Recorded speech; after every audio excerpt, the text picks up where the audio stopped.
Well, it's been a long season, but it all comes down to this. Just one Siouxland squad remains in Lincoln, and that's Clarkson Leigh, who goes to battle with Lincoln Lutheran here for the Class C2 state championship.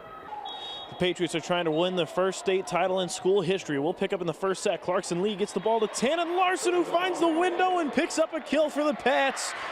But Lincoln Lutheran wants their third straight title. They go to Sophie Wolgemuth, who comes through as the Warriors take set one, 25-23. After Warrior winning set two, the Pats continue the fight with their backs against the wall. Bailey Secchi hammers one home, and Clarkson Leigh wins set three. Set four now. Patriots go middle to Chloe Haniel, and the Wayne State commit helps force a fifth set. Match point, set five. Pats survive the first kill attempt, but the Warriors go right back to Wolgemuth. That one drops.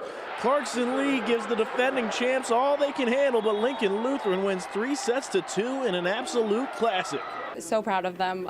They fought so hard today to go down 0-2 and then to come back and bring a fifth set. It shows the confidence and courage that these girls played with. They played for each other and played with confidence, and we couldn't have asked for a better group of girls. The Patriots will wrap up their season as the Class C2 runners-up with a 34-2 record. Congratulations to Clarkson Leigh on an incredible season. In Lincoln, Jason Moeller, KTIV Sports Force.